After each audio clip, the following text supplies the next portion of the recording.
Hello everybody. This is one of my 20-gallon blue jelly project tanks. Now, I talk about resetting tanks all the time, but I get a lot of you guys asking me, sending me emails and asking me, why do you reset? What's the point? Well, you can reset a shrimp tank for many different reasons, but in this case, it is for the purpose of breeding shrimp.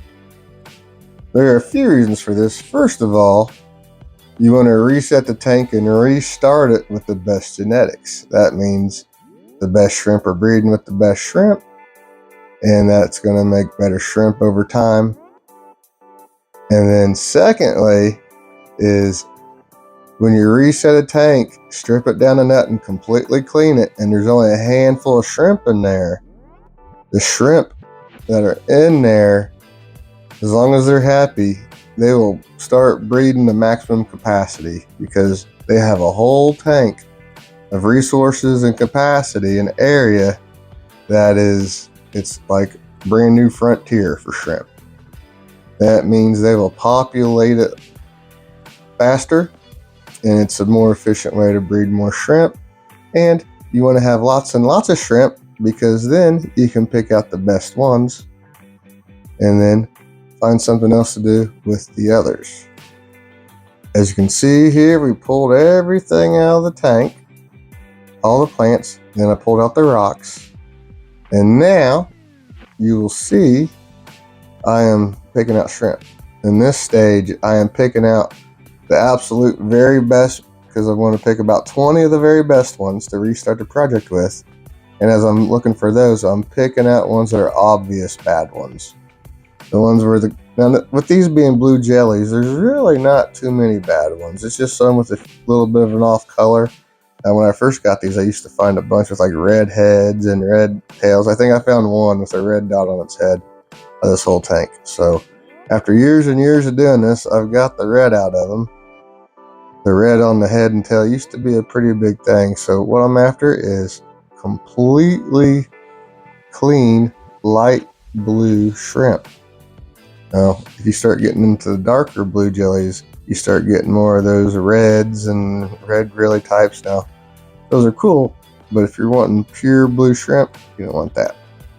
So, after we got everything out of the tank, and we picked out our breeders and obvious calls, now I'm going through with my great big net and scooping out as many shrimp as I possibly can get with my big net and placing them in a sorting container. So after I picked out all the best and the obvious calls, I'm going to go through all these and sort out any more calls I missed. And then the rest of those will go into one of my 40-gallon blue jelly shrimp tanks. Because these are, after I sort through all these will all be good, really good shrimp. And they'll go into one of my main 40-gallon blue jelly tanks. And now we've got all these guys in the 40-gallon blue jelly shrimp tank in my closet area. I'd say there's probably about 400 that I put in here. So that's good. And probably ended up calling out about 100 and keeping about 20 is what I would say the numbers ended up being on this one. All right, so after scooping all those shrimp out, you see there's still a few shrimp in there, but to get the last few shrimp, it's usually easier to drain the water down. So we're going to start draining the water down. Now, people will ask me, you just really pick out all the shrimp and take everything out of the tank? Yeah, I mean, that's why we're doing it.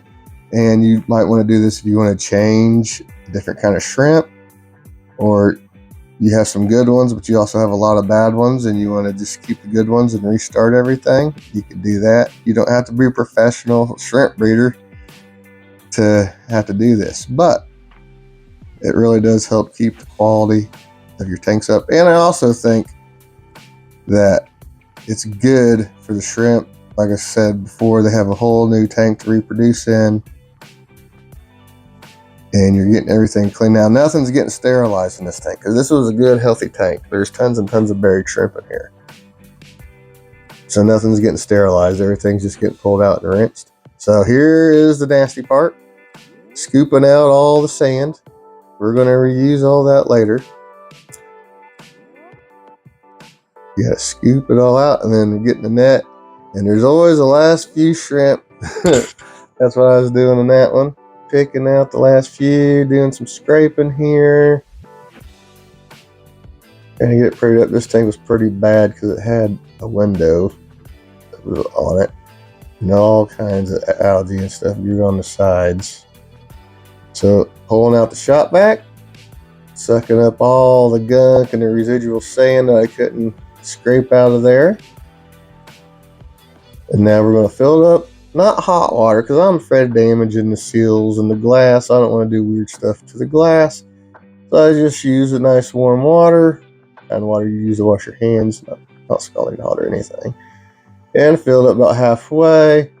I don't want this cycling through the filter because I'm keeping my filter as is. Because like we said, the tank was doing good. There's nothing sick or anything. We just want to restart this tank to control the quality of the shrimp and to maximize our shrimp breeding abilities. So now all that warm water, we're going to suck it out all the way down. And then we're going to get the shop vac out, a little more scraping. And then we're going to shop vac it out again, get all the residual crud and crap and all that. So this part sucks when it's winter because the hose is frozen. So I have to rinse the sand in the sink. This part sucks. It's a lot better than a 5-gallon bucket with the hose outside. And then we have, I have a paint mixer with a drill, and I stir it up and rinse it, rinse till it runs clear. Now it's not going to be perfect. There's still, you'll see when we fill the tank up, there's still a little bit of stuff in there, but it's 99% clean. Now we got it all down to bare tank, and now it's just like we're starting over with a brand new tank. Put some sand in.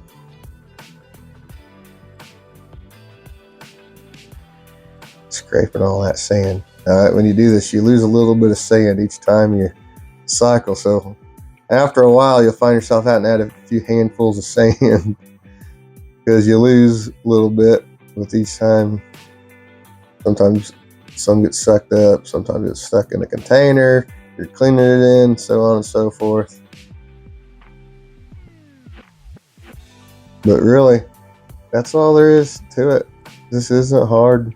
It's just time consuming. Now, seeing that I've done this hundreds of times by now, I can do this, sorting the shrimp part is the hard part. Catching all the shrimp and sorting the shrimp is the time consuming part. But this and all, I got all this done in about an afternoon.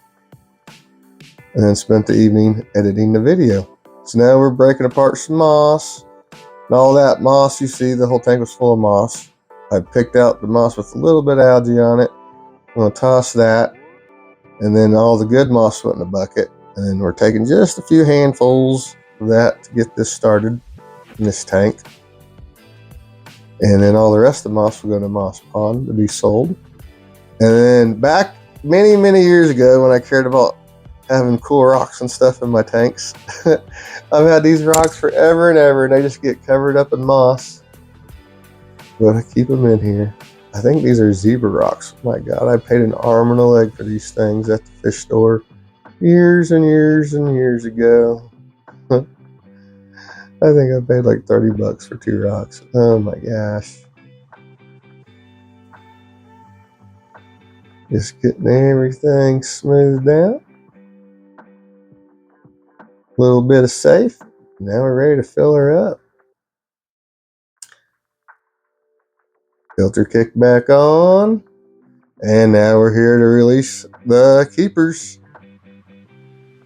These are the guys I selected to restart this project with.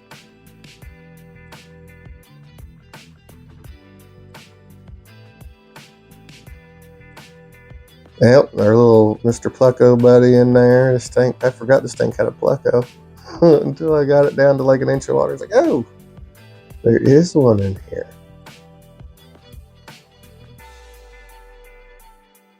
And I think I got about 22 or 23 of these really good blue jellies. I'm always real careful to make sure I get males. I think I might have got a few too many males, but it's all right. There are a handful of buried ones now. Some lines you don't want to add buried ones to your projects. You want non-buried ones, but the blue jellies being the way they are, I usually add blue jellies to the blue jelly projects. Now, we added like 300 or 400 shrimp in here to the 40-gallon blue jelly project. And then probably another 100 or so went here to the fire and ice.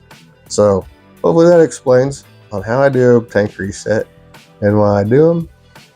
It's all about the shrimp, unless there's something wrong. But 99% of the time, it's all about trying to breed the best shrimp and more shrimp. So thank you guys for watching. Bye.